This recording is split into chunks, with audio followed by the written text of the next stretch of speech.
Mr. John Kilbourne, Taft alumnus of the class of 1958, established the Kilbourne Grant Fund in honor of his parents. This grant provides mids and upper mid students with the opportunity to participate in summer art programs. Today, you will be hearing from 5 recipients from the past year and our experiences with our summer art programs. I will be going first. I'm Derrick, a senior, and I attended the SoCappa program this summer, which is a 3-week program for performing and creative arts, such as video, photography, dance, and acting, which is what I did. This camp was in Manhattan. Our daily schedule was pretty much classes from 8 to around dinner time with a lunch break. During this time, we would do a variety of different things, depending on the program. Photo students would go out and take pictures throughout Central Park or such. Video students would work on scripts and filming. And acting students, we did a variety of acting techniques, and we focused on one different type of scene work each week. The first week we did improv scene work. Second week we did movie scene work or video scene work. And then the third and final week we did theater scene work, which ended in a culmination of acting scenes that we did throughout the time at the end of the program. So we also, in the acting program, were able to help out with other programs by acting in the film students' films, as well as with photo shoots for the photo students. I was able to learn a variety of acting techniques through this program, such as acting through realism, which was very important. And I believe that through this program, I was able to enhance my abilities as an actor, but also as a person in my daily life, as I believe I have become a more confident and open person in my day-to-day life. I highly recommend that you all look out for an arts program over the summer with this Kilbourne grant, the mids and upper mids. Look for some program where you can shine and find new abilities so that you can find more about yourself as a person and enhance yourself in your daily life, as I was able to do through this program. Lastly, I'd like to give thanks to Mrs. Pfeiffer and to the Kilbourne Grant Committee for allowing me the opportunity to go to this amazing program where I have grown so much. Next, you will hear from Hayley and her experience. Thank you.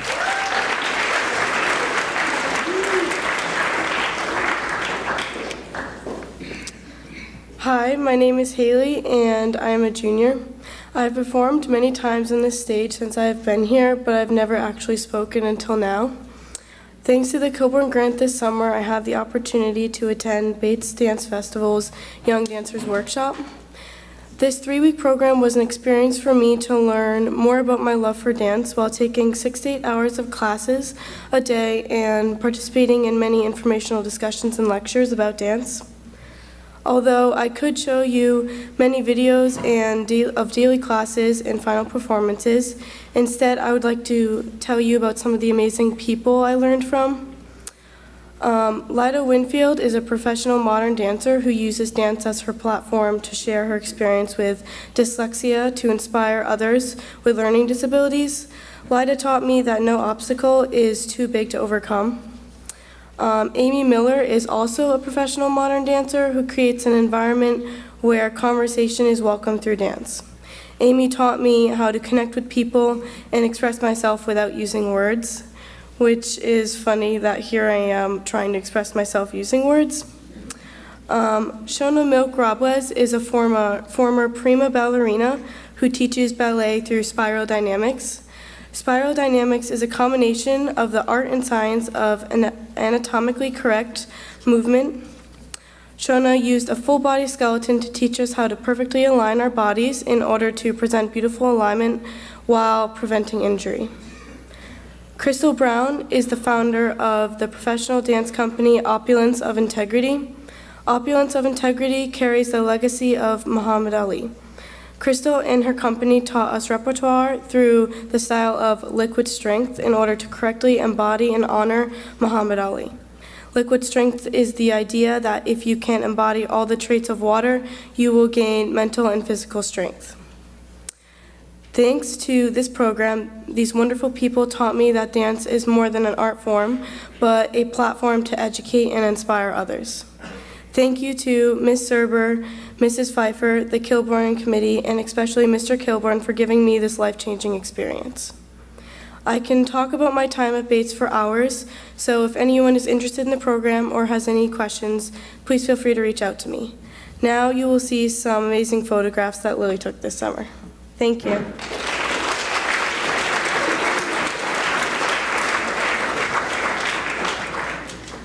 Hello, I'm Lily Turner. This summer, for the 4th summer in a row, I went up to Canada, but this year the Kilbourne grant showed their support for my photography, and I was able to take my camera and take some wildlife photos up there. Okay, so next slide. So this is Canada, and yeah. Okay, yeah, so quickly, my camp is like over here-ish. I forgot to put a dot on that one. Next slide. Okay, yeah, so that's where my camp is, that green dot, and then I went all the way up to the blue dot, and that was about 600 miles, over 42 days straight. I was out there with 12 girls, so that's 2 girls to a canoe, so 6 canoes, and 1 bay, Hudson Bay, that's where we were going. Last year, if you see, okay, see how it says Hudson Bay at the top? If you look at the southern tip, that's called James Bay, and I went there last year, well, 2 years ago now. That's a place called Attawapskat, but the blue dot is a place called Pewanak, and yeah. Okay, next slide. Okay, Pewanak is all the way up at the black dot. Can you see it up there? Okay, yeah, that's it. That's it for maps now. Next. Okay, so this is what our canoe looks like. It's 17 and a half feet long, and that's one of my staff doing a headstand. I can't do that at all. I tried, almost fell in. And yeah, so this is kind of what the terrain looks like, really short trees because we're so far north. Next, please. Okay, so this is a wanigan. This is how we carry all of our food for the 6 weeks. At the beginning of the summer, it's about 120 pounds, and we carry it on our head. See the tump strap is that leather strap right there that goes around it. So it's really heavy, and you get really strong. And then the pelican case on top, that's where I kept my camera. And it's super waterproof. I swamped a few times, so my canoe flipped over into a river. It was a bummer, but my camera stayed dry, so it's okay. Next slide, please. Okay, so that's what happens when a bear attacks your wanigan. That was our dessert wanigan, so we had Lucky Charms, and it didn't get the Lucky Charms, so that was good. We still had them, but we had to repair the wanigan, and we put a tarp over it. This is a huge thing. But we saved the dessert, so it's okay. Yeah, and so we keep the wanigans like in the middle of the canoe, so you can see there's another tump strap right here at the mid-thwart of the canoe, and we actually, one person carries the canoe on their shoulders, and we have another tump strap in the middle, like I said. So I carried the canoe all summer, and it's really funny because I look like a turtle because I'm really short. So the canoe is like really long on my head. Okay, next please. That's me in Pewanak playing softball with the children there. It was really fun. The kids were really energetic and exciting to play with because we hadn't really seen people in like 3 weeks at that point. So it was nice to see other people who were so welcoming. They gave us rides on their little like truck things. I don't know what they're called. 4x4s? I don't know. Next, please. Okay, so I don't know if you can see from out there, but all of those little black dots around my staff, Jo, her face, are mosquitoes. Yeah, they were horrible.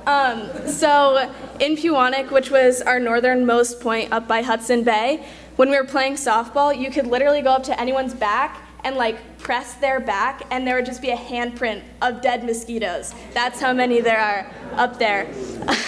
Yeah, but you kind of get used to it, and it's fine. Yeah, kind of. And there are black flies too, which are even worse because they draw blood. So I one time like came out of a portage, which is when you're carrying all of your stuff from one place to the next place, and I came out and it looked like I had just been like cut up because there are black fly bites all over my face. Oh, it's a bummer. Okay, next slide, please. Okay, so this is Lake Temagami, where my base camp is. For the 2 years before I did the really long trips, the 42-day trips, I spent a lot of my time here. But because my past 2 trips have been so long and I've been out for a long time, I haven't really been able to enjoy the beauty. So for the last 2 days, everyone from my camp, the young kids who can be anywhere from like 9 to 12, and the oldest campers are 17, and everyone gathers on this one lake, and then we have this big cocoa party, and we have hot chocolate and popcorn, and everyone gets together and talk about their summers and their amazing trips and experiences. So it's really fun, and this is just one picture from there. But yeah, okay, next slide. I think it's just a thank you. Yeah, so thank you, Mr. Kilbourne and the Kilbourne Grant Committee for showing faith in me, even though it's not a performing arts camp or an amazing dance program. I brought the arts to my camp.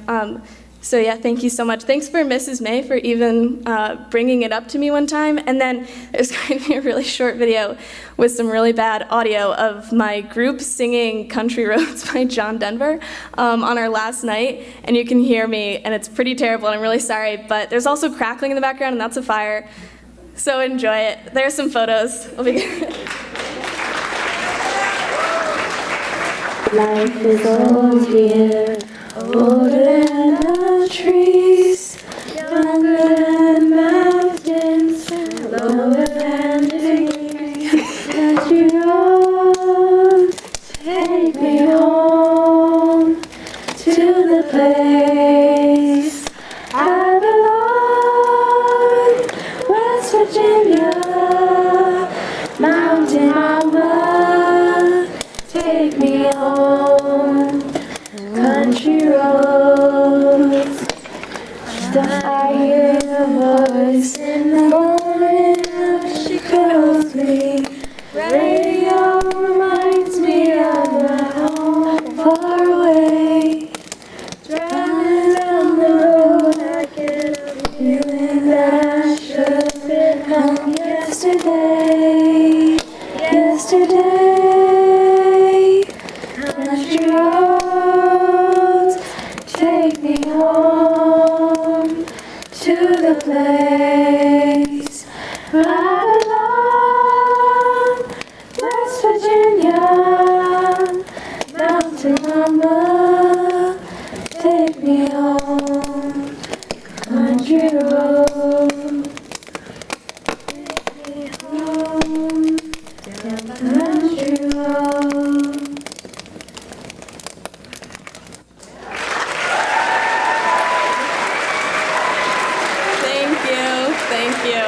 And I'm not sure who decided to go next, Brady or Cammie, I don't know.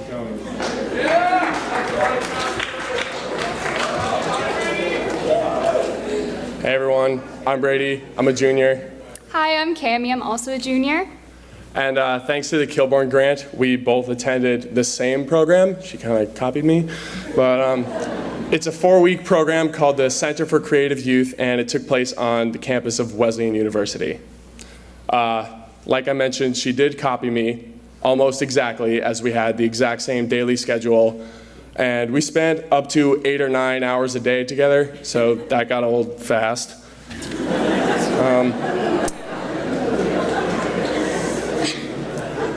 Our major that we shared, well, majors is what we called our focus classes, what we were really there to refine and get better at. Our major was the musical theater program, and it was mostly just, I'd say it was about 25 kids, all just trying to get better at musical theater. We also shared the same elective class, or minor.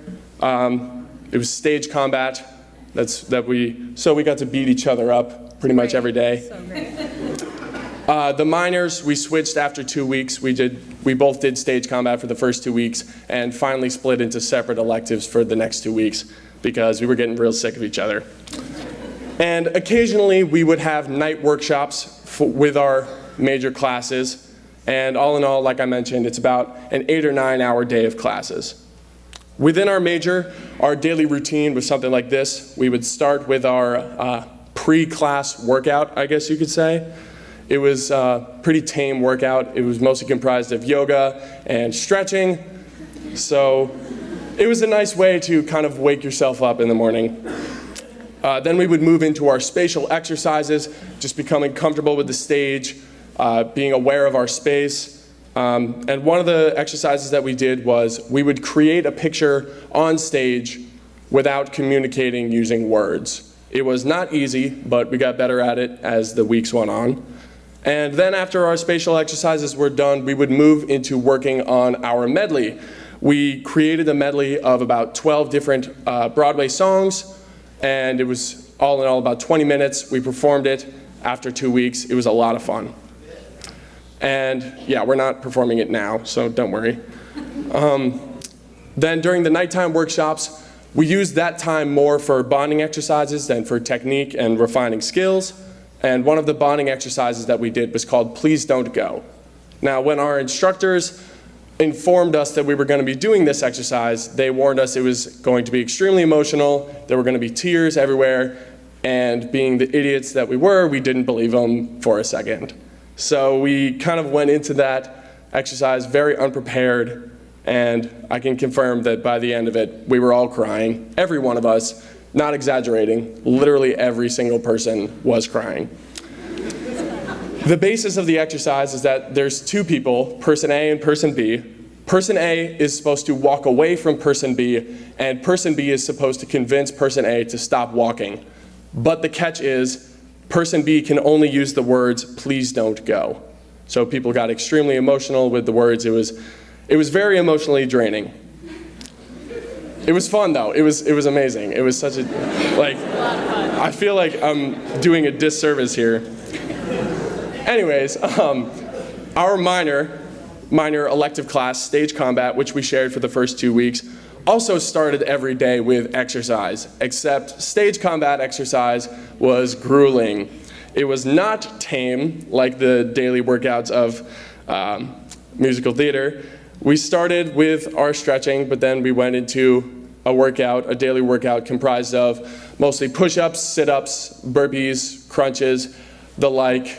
There was one day where for our daily workout at the beginning of class, we just did 100 push-ups. We stretched, dropped, did 100, and then got our class started.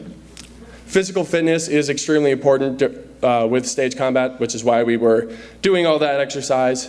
It's important to be physically active and in shape in order to keep everyone involved in the scene safe.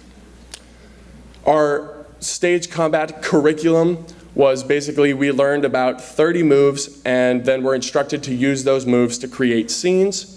The scenes could be anywhere from one-person scenes to 6 or 7-person scenes. We did pretty much everything in between. And we had to plan our own scenes given a set of guidelines. For example, our instructor would say, use these 5 moves and create a scene based off of that. Or he would tell us, you have to do a scene by yourself. This is a solo scene, but the catch is you have to die. So it was these little, like, he was guiding us along our way to creating really great scenes, and that was a lot of fun. Before Cami elaborates a little more on the musical theater section of the program, I just want to thank Mrs. Pfeiffer and Mr. Kilbourne a whole lot for making this experience possible for me and Cami. Thank you. Thank you for speaking so fondly of me. I really appreciate that. That's really nice. Okay, so we actually got to work with real Broadway actors, which was amazing. I honestly didn't really expect that much. We worked with Carolyn Kirsch, who was in the original Broadway cast of A Chorus Line, which is a pretty big deal. Won a Tony. It's like pretty cool. And I'm going to talk a lot about her later when I get into the audition prep. But we also got to work with Billy Johnstone. And Billy Johnstone was in the Broadway cast of Cats the Musical. And I don't know if anyone knows anything about Cats the Musical, but it's in the title. It's just a bunch of people on stage being cats. Yeah. And so we actually got the chance to also be cats. Yeah, that was pretty grueling. I can actually show you because I know you're all dying to know how to be a cat. I know you all really care about that. But yeah, this is relaxed paw, and this is where your ears are, and this is attack claw. Very cool. All right.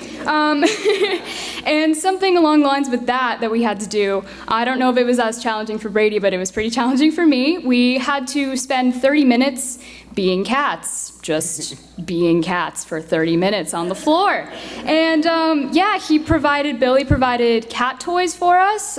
We had to interact with them. We had to interact with each other, and he was like giving us scenarios, like the sun is out, bask in it, you're majestic, and like another cat is giving you the wrong look, like you need to attack them. It was a lot. And so, well, I think back on that, that was so weird, but in the moment, I didn't even think twice. I was like, you want me to be a cat? Sure. And I just got down and I was a cat. So with this sort of, if you want to be in the theatrical world or entertainment, you kind of have to do things out of your comfort zone. So this was a great example. And if someone who's been on Broadway tells you to be a cat, you be a cat. Yeah. And so for the remaining 2 weeks of our program, we were preparing for a mock audition. And this is what Carolyn, the woman from A Chorus Line, prepared us mostly for. We spent 2 weeks working on material that our teachers helped us find. We had to perform one classic Broadway song, one modern Broadway song, and one monologue. And the teachers, they helped us find it, they guided us through it, but they also expected us to practice it on our own. And it was very stressful because this is what our entire program was leading us up to. So on the audition, there was a panel of people ranging from our own teachers who we knew, and then also people who we didn't know, just from around the area, to make it more realistic, because you don't know the people who you're auditioning for usually. And the hardest parts of the audition really weren't the audition, it wasn't the audition itself, the singing and acting. Yeah, it's hard, but really the hardest part was walking in and saying your name, for me at least, which is very strange, because there's so many things that can cut you off from the audition right off the bat before you open your mouth. Just simple things like body language, slating wrong, and slating is when you say your name and what songs you're going to be performing. If you mess up at that point, before you've even sung, the people are not going to want to hear what you have to say. So it's pretty terrifying. I know we practiced a lot of slating, but we all managed to get through it. And confidence really is 50% of the performance, which we learned. And yeah, you have to focus on your songs themselves, but it's really important to have confidence in yourself, because how can you expect someone to have confidence enough in you to give you a role if you don't have confidence in yourself? The overall takeaway is I learned a lot. Every single day, Carolyn encouraged us to take notes on everything. I have a huge journal filled with everything I learned, and I'm going to bring that to college and future auditions, and it's really, really helpful things from real Broadway stars. And we keep in touch with everyone at our camp still. We have a group chat called CC, Why Is This Group Chat So Big, which is pretty cool. And we all still support each other, which is really fun. We actually had some people from CCY come to see Footloose, which was really nice. Yeah, and it was just an incredible experience, and I really want to thank Mr. Kilbourne and Ms. Pfeiffer. The arts are really important to me and Brady, and we got intense training in a really short amount of time. Which I don't think we really could have gotten anywhere else. And arts can sometimes get overlooked, but it's really important and really great to have someone supporting the arts. And yeah, it was just an incredible experience. Thank you so much.